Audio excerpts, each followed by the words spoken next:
10.3. Acho que um fantasma derrubou alguma coisa. A partir do instante em que algo ocorre, em que o agora se vai, o passado passa a ser alterado pela memória. A artesã que vê no barro seco sempre um barro mole. Assim, há um passado de fato, um passado ocorrido, e este nem sempre acessamos. E aos passados sobrepostos a ele, formados pelo desejo, engano, esperança, desespero, mentira, isto seja, há passados do passado, lembranças de lembranças, falas que remetem à fala, não ao fato, enquanto o fato muitas vezes jaz, sem ser tocado por nenhuma mão. Talvez apenas a saudade acesse o passado com exatidão. 10.5. Eu mesmo sou um fragmento que se escreve e se apaga pouco a pouco. 10.5.8. Um aforismo que não coube neste livro. 10.6. Nosso olhar se espelha nos olhos do tempo. 10.15. O futuro como prótese. Então o futuro também pode ser apenas um braço de aço, uma perna de titânio, sobrepostos sobre os braços e as pernas de carne e osso. Sim, o futuro como aumento, como espera indefinida. Nós temos o futuro, alguns gritam.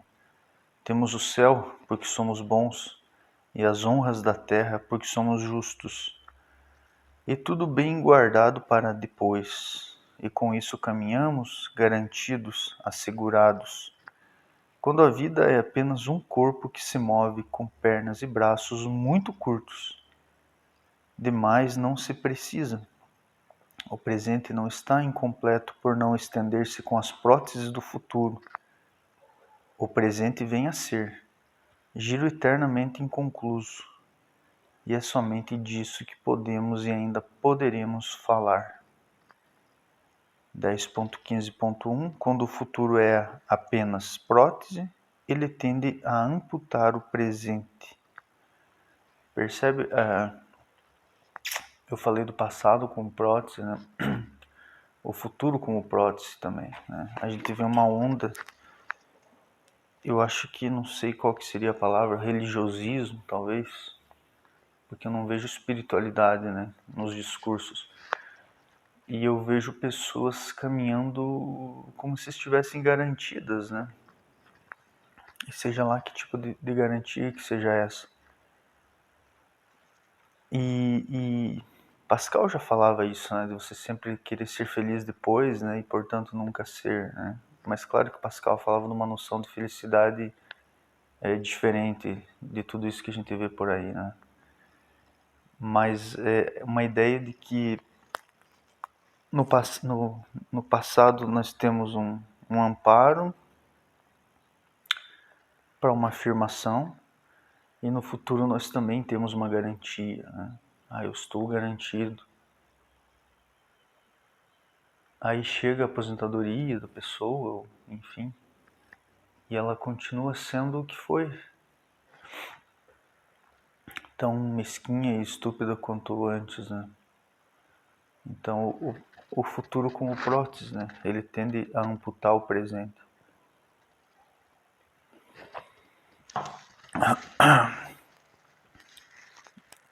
11.7.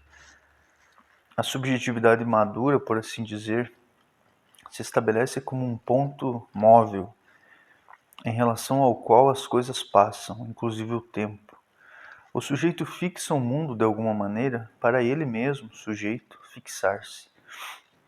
Ele para as coisas com a linguagem, a razão, etc. Ele não vê movimento ininterrupto. Este parece ser nosso estágio atual de sujeito. Quem sabe povos antigos, menos protéticos, sentissem mais o movimento do mundo. É possível que surjam subjetividades capazes de se manter estáveis em meio à compreensão e à percepção do movimento contínuo de todas as coisas. Que surja um sujeito que se estabeleça em outro nível, talvez baseado em si mesmo somente, e que perceba, por isso, outro movimento para si próprio e também para o mundo. 14.2.1 Talvez a saudade seja o sentimento mais ambíguo, pois entristece profundamente, faz sofrer de um modo intenso e, ao mesmo tempo, acalma e faz um grande bem. 14.3 É quase como se a saudade não dependesse, ao menos não totalmente, da memória. Até porque esta não fornece dados seguros, exatos. A memória não nos fornece as cenas como elas se passaram. Ela já as sobrecarrega, as sobrepõe a outras cenas. Enquanto a saudade, eu quero dizer, é uma memória além da memória. 14.4 Talvez a memória dependa mais da saudade. 14.5 A saudade não é somente lembrança, ela é também um lançar olhar para frente, ainda que seja um olhar que não recaia sobre qualquer coisa, ainda que seja um olhar que não olha.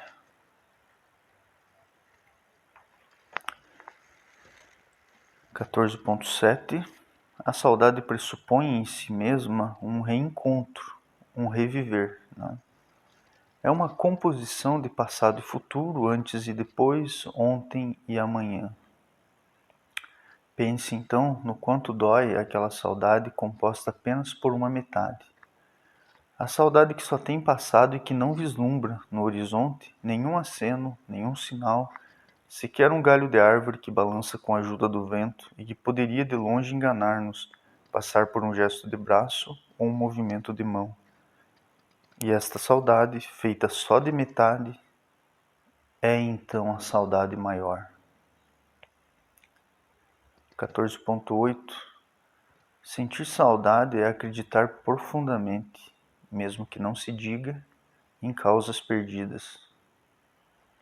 17 Esta obra está inacabada, meu velho, e este só pode ser o seu estado final.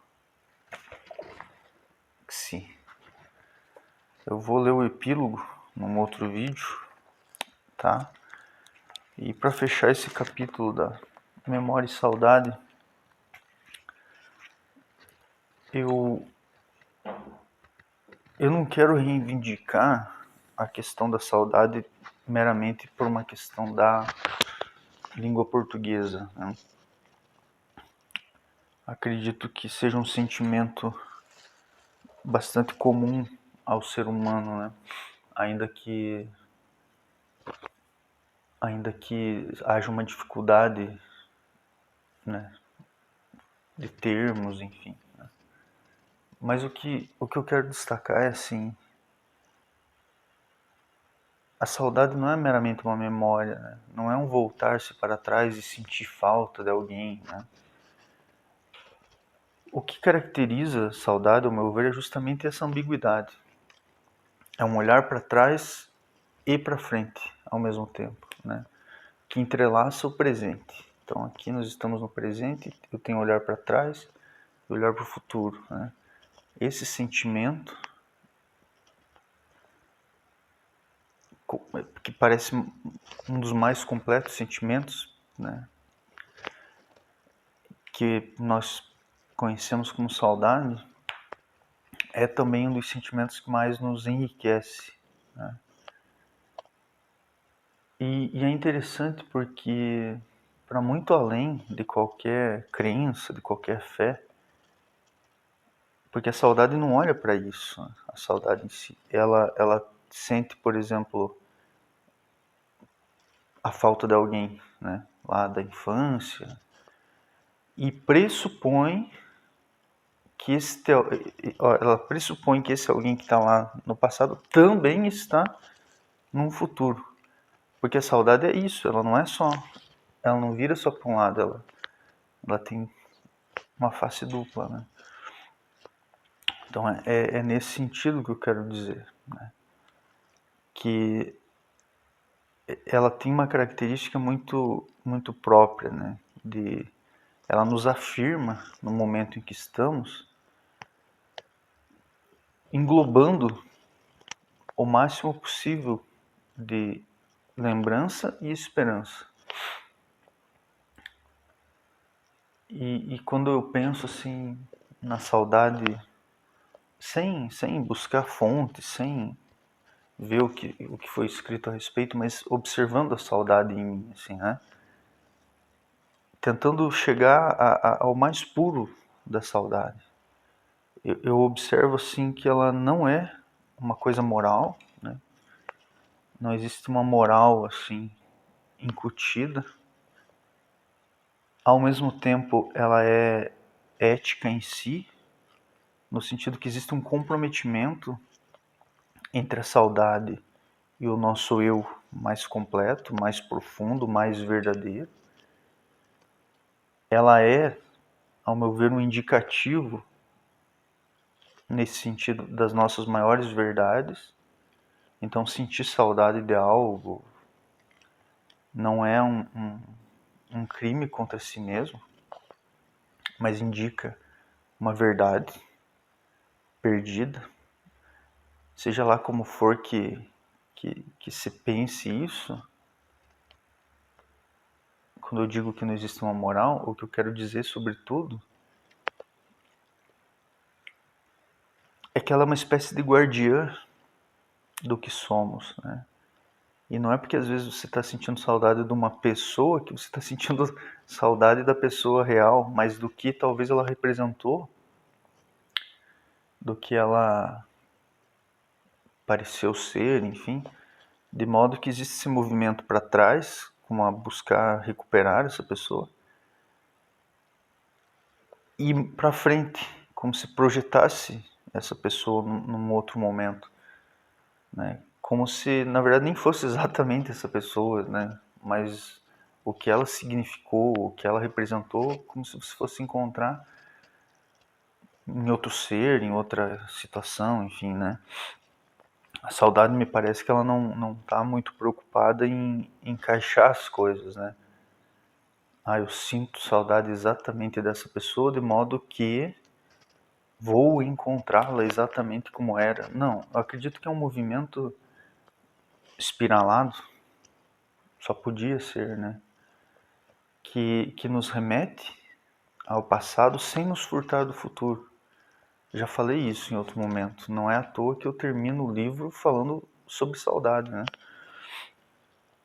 Talvez o sentimento humano mais espiralado que existe. E escutar a saudade, eu vou insistir, escutar a saudade é escutar a nossa verdade, né? E não silenciar isso, assim. Mas meu Deus, eu tô sentindo saudade de um período em que eu fui infeliz, em que aconteceu tanta coisa ruim, mas o que tem lá naquele momento? Será que não foi também o momento em que mais sentiu esperança, em que mais lutou, em que mais teve fé, acreditou, enfim. Percebe? Não é um tempo. Eu sinto saudade do ano de 1990 e alguma coisa. Não. É o que está simbolizado naquilo, né? É como se a saudade fizesse uma recuperação de símbolos para a nossa vida.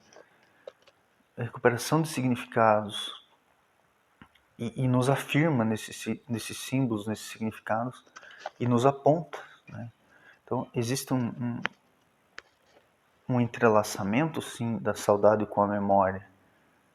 Mas eu tentei mostrar nesse capítulo que elas são diferentes, né? É claro que talvez exista um momento crepuscular entre as duas, né? Que a gente não consiga definir